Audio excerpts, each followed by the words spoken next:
میں مثال دے کے آپ کو سمجھا دیتا ہوں 1 سیکنڈ میں.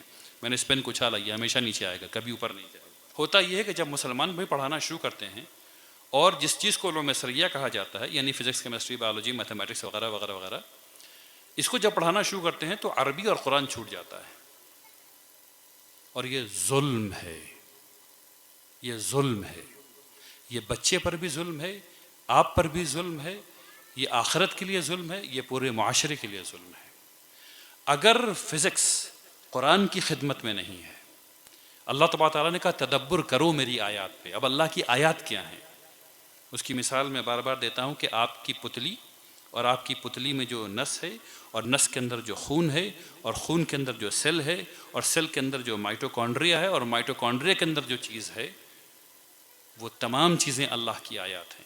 اور وہاں اس چھوٹی چیز سے ادھر آئیے اور چاند، سورج، ستارے، گیلیکسی اور ملٹی ورس، جو جہاں انسان کے تصور بھی نہیں کر سکتا ہے، جو صرف سوچ سے انسان نے، یعنی جو اب نئی ایجادات ہیں اس سے پتہ چل رہا ہے. ابھی اس سال جو بات پتہ چل رہی ہے، جو آج سے پہلے انسان نے جو کبھی پتہ نہیں تھی، جو اتنی بڑے بڑے ستارے ہیں جن کے بارے میں ہم لوگ سوچ نہیں سکتے ہیں، اتنی چھوٹی سی اتنی بڑی چیزیں تمام آیات ہیں. اور سائنس، اللہ نے یہ سائنسز جو ہیں یہ اللہ کی سنتیں ہیں جو اللہ نے قائم کی ہیں، جس پہ دنیا چل رہی ہے. بسم اللہ الرحمن الرحیم. الحمد للہ رب العالمین والصلاة والسلام على سید المرسلین وعلى آلہ وصحبہ اجمعین. اما بعد. علماء اکرام، معزز حاضرین، السلام علیکم ورحمۃ اللہ وبرکاتہ. اللہ سبحانہ و تعالیٰ کا شکر ہے، اللہ کا احسان ہے، تمام حمد اسی کی ہے جس نے ہم سب لوگوں کو آج یہ توفیق عطا فرمائی کہ ہم لوگ اس جلسے میں شریک ہوں، جس کے بارے میں رسول اللہ صلی اللہ علیہ وسلم نے فرمایا کہ علم کا حاصل کرنا فریضہ ہے تمام مسلمان پر. سبحان اللہ و بحمدہ، سبحان اللہ العظیم.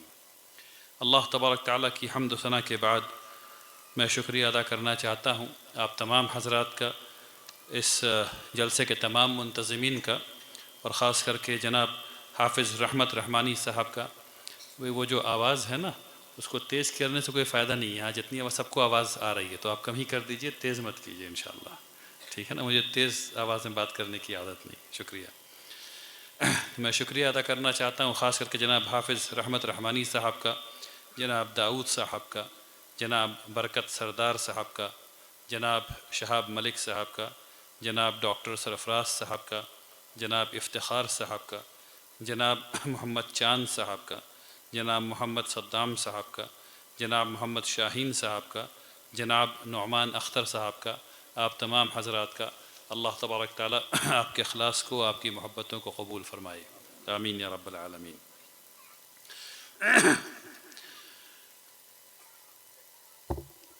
خیر میں مقابلہ بڑی اچھی چیز ہے.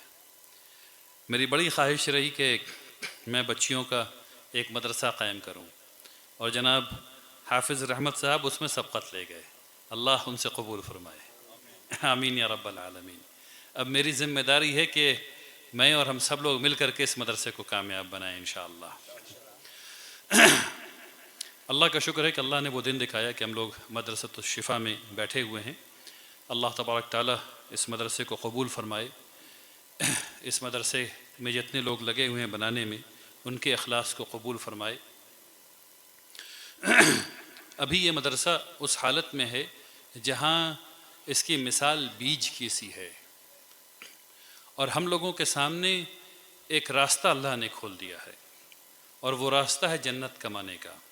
اللہ تبارک تعالیٰ اپنی کتاب میں کہتے ہیں کہ اگر اخلاص سے ایک دانہ لگاؤ تو وہ ایسے ہوگا جیسے کہ اس میں 7 پھل آئے، اور 7 پھل ایسے ہوں گے جس میں 100 دانے ہوں گے، اور پھر اللہ اس کے اوپر جتنا چاہے وہ دے دے. تو آپ کا ایک لگایا ہوا دانہ، یعنی کہ آپ کا تعاون کیا ہوا 1 روپیہ، اگر وہ اخلاص سے ہے تو وہ 700 اور اس سے کہیں زیادہ جتنا اللہ چاہے. جب اللہ دے گا تو پھر پوچھنے کی ضرورت نہیں کتنا دے گا. تو مقصد کہنے کا یہ ہے کہ ہماری ذمہ داریاں ہیں. ہماری ایک ذمہ داری تو یہ ہے کہ ہم اس سب سے پہلی ہماری ذمہ داری جو ہے وہ یہ ہے کہ ہم اپنی نیت کو صاف کر کے، ایک انسٹیٹیوشن بن رہا ہے، ایک ادارہ بن رہا ہے، جب ایک ادارہ بن جاتا ہے تو اس سے آنے والی کئی نسلیں فیض یاب ہوتی ہیں، ایک ادارہ بن رہا ہے۔ اب ہماری ضرورت یہ ہے کہ ہم پورے اخلاص کے ساتھ یہ نیت کریں کہ ہم سب لوگ مل کر کے اس ادارے کو کامیاب بنائیں گے۔ یہ صرف حافظ صاحب کا ادارہ نہیں بن رہا، ان کی ذاتی چیز نہیں بن رہی، یہ تمام لوگوں کے اخلاص توجہات کا مرکز بن رہا ہے۔ اس کو اس طرح سمجھیے۔ اب جب یہ ایسا بن رہا ہے تو اب ضرورت اس بات کی کہ ہم اپنی نیت کو ٹھیک کریں، اس میں اخلاص لائیں، اور سب سے پہلی چیز دعا کریں اللہ سے کہ اللہ تبارک تعالیٰ اس محنت کو قبول فرما لے، اللہ تبارک تعالیٰ اس میں سب لوگوں کا ساتھ عطا فرمائے، اللہ ہم سب لوگوں کو توفیق دے کہ اس میں ہم لوگ ساتھ دیں انشاءاللہ۔ اس میں ساتھ دینا یہ ہمارے لیے شرف کا کام ہے، بنانے والوں کا کچھ نہیں ہے، ہمارے لیے شرف کا کام ہے، ہمارے لیے آنر کا کام ہے کہ ہم اس عظیم کام میں ساتھ دے رہے ہیں۔ اب اس کے بعد تو ہم نے نیت ٹھیک کر لی، اس کے بعد دعا کی، اب اس کے بعد دینے کا مسئلہ آتا ہے۔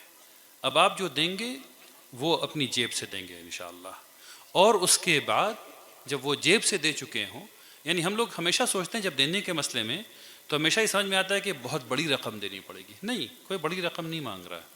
آپ اگر سروس کرتے ہیں تو آپ طے کر لیجئے کہ ہم اپنی سروس سے 1%، 2%، 5%، 10% اس نیک کام میں ہر مہینے دیں گے جب تک کہ یہ مکمل نہیں ہو جائے گا۔ مان لیجئے آپ 1 روپیہ باندھ لیجئے، آپ 10 روپیہ باندھ لیجئے، جو بھی ہے آپ ایک طے کر لیجئے۔ جو بزنس مین ہیں وہ لوگ اپنے حساب سے طے کر لیں انشاءاللہ، جس کو جتنی آسانی ہو اتنی آسانی سے دے دینا چاہیے انشاءاللہ، کیونکہ اگر یہ رہے گا تب آپ کے گھر رہیں گے، تب آپ رہیں گے، اگر یہ نہیں رہے گا تو گھر بھی نہیں رہے گا اور آپ بھی نہیں رہیں گے۔ اس بات کو سمجھ لیجئے، ٹھیک ہے نا؟ اگر ادارے رہتے ہیں تو ثقافتیں زندہ رہتی ہیں، جب ثقافتیں زندہ رہتی ہیں تو تہذیب زندہ رہتی ہے، ٹھیک ہے نا؟ اور جب تہذیب ہے تو آپ ہیں، اگر اسلامی تہذیب نہیں تو آپ ختم، رہ کیا جاتا پھر، ٹھیک ہے؟ اب اس کے بعد بات آتی ہے پیسے کے بعد، اب آپ کے علم کی بات آتی ہے۔ اس مدرسے کے بننے میں انجینئر چاہیے، الیکٹریشین چاہیے، پلمبر چاہیے، علماء چاہیے، ٹیچرز چاہیے، معلمات چاہیے، یہ سب لوگ چاہیے بھائی۔ تو اب ان سب لوگوں کی ضرورت ہے کہ اس مدرسے کو آ کے کامیاب بنائیں انشاءاللہ۔ اب اس کے بعد ایسے باپ ماں چاہیے جو اس مدرسے پر یقین کر کے شروع دن سے اپنے بچیوں کو یہاں بھیج سکیں۔ یہ بے انتہا نامناسب بات ہوگی کہ مدرسہ بن جائے اور بچیوں کو مدرسہ بنے اور بچیاں نہیں ہوں، یہ بے انتہا نامناسب بات ہوگی۔ تو 5 کلومیٹر ریڈیس میں ہم لوگوں کو کوشش کرنی چاہیے کہ جتنی بچیاں ہیں جنہیں اس تعلیم کو حاصل کرنا، اور سب کو حاصل کرنا چاہیے، اور سب کو حاصل کرنا چاہیے، انہیں آنا چاہیے اور آ کر کے سیکھنا چاہیے۔ یہ ذمہ داری تو ہم سب کی ہو گئی ذاتی حیثیت میں، ہم سب کی ذمہ داری اجتماعی حیثیت میں یہ ہے کہ ہم سب لوگ مل کر کے کوشش کریں۔ اور اجتماعی حیثیت میں ہم کیا کر سکتے ہیں؟ ہم اس مدرسے کے بارے میں اچھی بات کر سکتے ہیں۔ ہم لوگ اس چیز کو وزن نہیں دیتے کہ اچھی بات کہاں تک جاتی ہے۔ اگر آپ اس مدرسے کی تعریف کرنا شروع کر دیں، ایک دوسرے سے اس کے بارے میں خیر کی بات کریں اور شر کی بات نہ کریں، اور کہیں کہ مدرسہ بن رہا ہے، اس کی بنیاد اچھی پڑی ہے، انشاءاللہ یہ اور اچھا کرے گا، انشاءاللہ اس میں پہلے سال 500 بچیاں ہوں گی، وغیرہ وغیرہ وغیرہ، انشاءاللہ اگر آپ لوگ اچھی بات کریں گے تو اچھی نیتیں بہت کچھ کرتی ہیں، ٹھیک ہے نا؟ اچھی نیت اللہ کے ہاں قبول ہو جائے تو بہت بڑی بات ہے، تو اچھی بات کیجئے تو بہت فائدہ ہوگا۔ اب جب میں نے یہ بات کر لی ہے تو یہ ضروری ہے کہ یہ بھی سمجھا جائے کہ بچیوں کی تعلیم، اسلام کے اندر بچیوں کی تعلیم کا تصور کیا ہے، بچیوں کی تعلیم کا تصور کیا ہے۔ بہت زمانے تک یہ لوگ سمجھتے رہے کہ مردوں کو تعلیم حاصل کرنی ہے اور عورتوں کو تعلیم حاصل نہیں کرنی ہے، اور عورتوں کو بغیر تعلیم کے زندگی گزارنی ہے، اور مردوں کو تعلیم حاصل کر کے کچھ کام کرنا ہے۔ یہ چیز اسلام کی فکر سے کوسوں نہیں، مجھے پتہ نہیں کیسے کہوں کہ اتنی دور ہے، اس کی اور اسلام کی مماثلت کچھ نہیں ہے، کیونکہ اسلام میں جو پہلا لفظ سکھایا، اللہ سبحانہ و تعالیٰ نے جو پہلا لفظ انسانیت کو رسول اللہ صلی اللہ علیہ وسلم کے ذریعے بتایا وہ تھا اقرا کا، جس کے بارے میں ابھی جناب سیف الرحمن صاحب نے آپ لوگوں کے سامنے بہت عمدہ طریقے سے بیان کیا ماشاء اللہ، تو اس کو دوبارہ بتانے کی ضرورت نہیں ہے۔ تو اس سے ہم لوگ کو یہ بات سمجھ میں آنی چاہیے، صرف اقرا سے پڑھو، صرف اس سے ہی سمجھ میں آنی چاہیے کہ پڑھو کا مطلب کیا ہے۔ اسلام پوری انسانیت کے لیے آیا ہوا ہے، پوری انسانیت کو اللہ سبحانہ و تعالیٰ حکم دے رہے ہیں پڑھو، صرف مسلمانوں کو ہی نہیں۔ اچھا مسلمانوں میں صرف مردوں کو نہیں، سب سے کہہ رہے ہیں پڑھو۔ کہ اللہ نے کہا کہ مرد پڑھو عورتیں نہیں پڑھو، مسلمان پڑھو ہندو مت پڑھو؟ نہیں، ایسا بالکل نہیں کہا، پڑھو۔ اب سب کے لیے وہ بات ہے، پڑھو پڑھو۔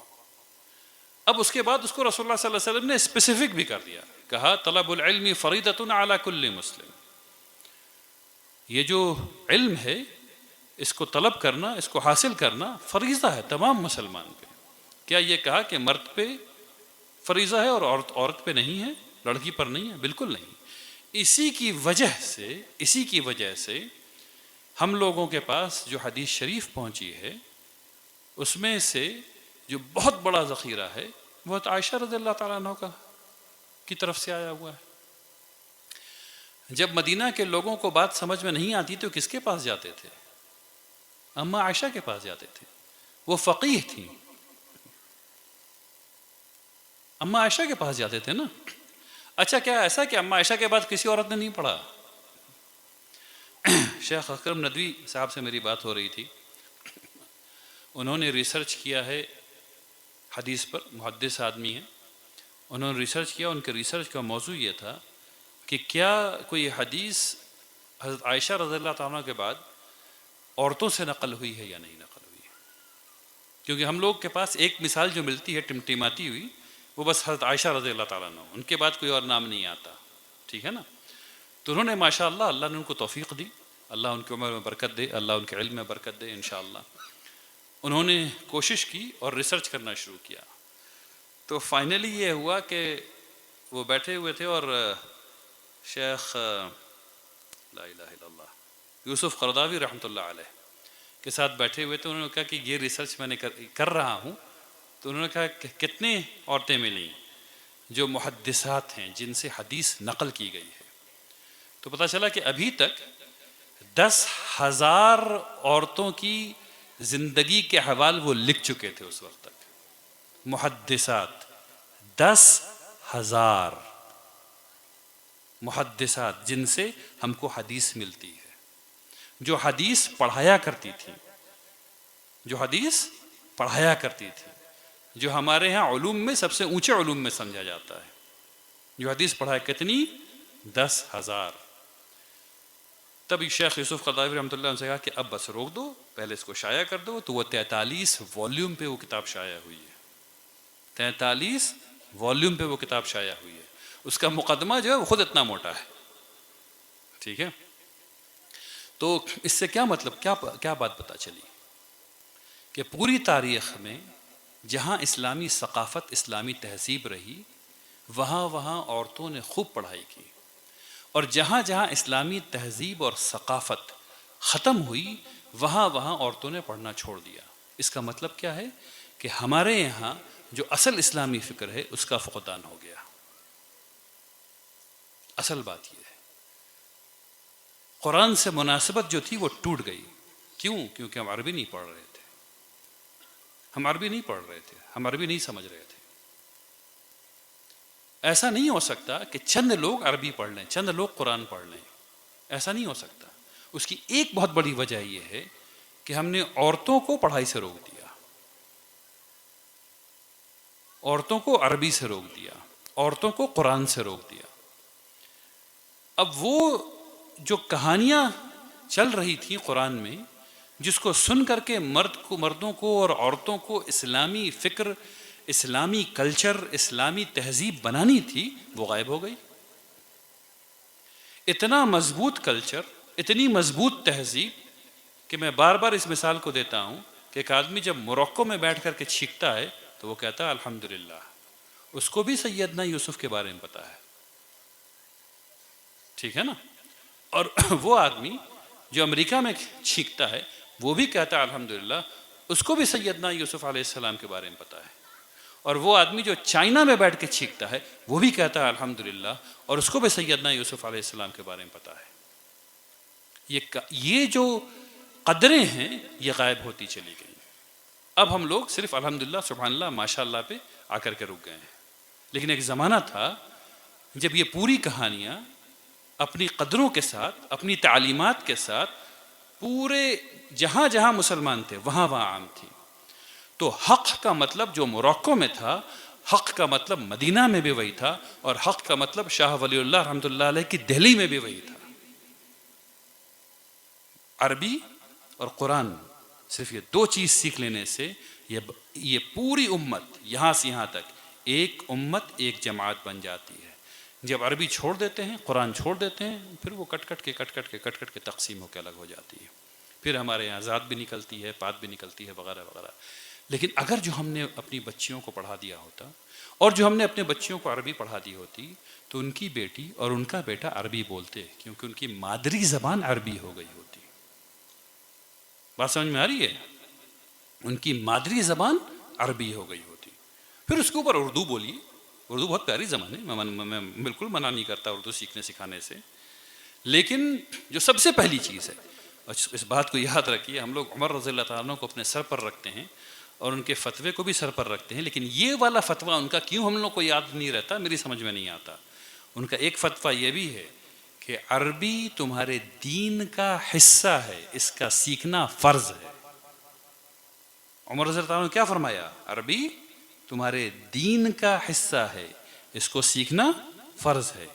اس کا مطلب یہ ہے کہ یہاں جتنے مرد حضرات بیٹھے ہوئے ہیں آپ سب پہ بھی سیکھنا فرض ہے، چاہے آپ الیکٹریشین ہوں، چاہے آپ مزدور ہوں، چاہے آپ عربی کا ایک لفظ نہیں جانتے ہوں، آپ کو مسجد آنا ہے، امام صاحب سے کہنا ہے کہ مجھے الف با سکھائیے۔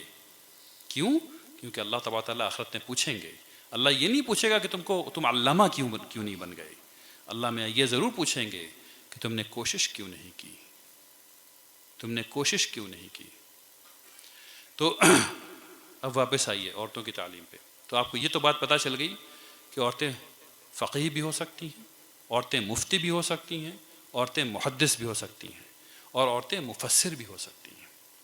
شیخ اکرم ندوی رحمۃ اللہ، شیخ اکرم ندوی حافظ اللہ، ان سے میری بات ہو رہی تھی، میں نے آپ کو بتایا، تو انہوں نے اس سلسلے میں یہ بھی بتایا کہ بخاری شریف کا جو سب سے مستند نسخہ جو ہم تک پہنچا ہے، وہ ہماری ایک بہن نے خانہ کعبہ میں ڈکٹیٹ کروایا ہے بیٹھ کر کے۔ ہماری ایک بہن نے خانہ کعبہ میں بیٹھ کر کے ڈکٹیٹ کروایا ہے، اور مردوں نے بیٹھ کر کے لکھا ہے، اس کے بعد انہوں نے اس پہ توقیع کیا ہے، یعنی سگنیچر کیا ہے۔ تو عورتیں تعلیم میں اقرا پر مبنی کام ہوتا ہے اسلام میں، عورتوں کی تعلیم میں اقرا پر مبنی کام ہوتا ہے، یعنی سب پڑھیں گے۔ اب میں جناب رحمت صاحب سے کہتا ہوں، یہاں مجھے پتہ چلا ہے کہ عورتوں کی بچوں کی 5 سالہ عالمیت کا کورس رکھا گیا ہے۔ میری گزارش جو میں پہلے کئی دفعہ کر چکا ہوں مختلف جگہوں پر، وہ یہ ہے کہ جتنا بچوں کو پڑھاتے ہیں اتنا بچیوں کو ہی پڑھائیے۔ جب ان کا کورس 9 سال کا ہے تو بچیوں کا کورس بھی 9 سال کا ہونا چاہیے۔ کم کیوں ہوگا بھائی؟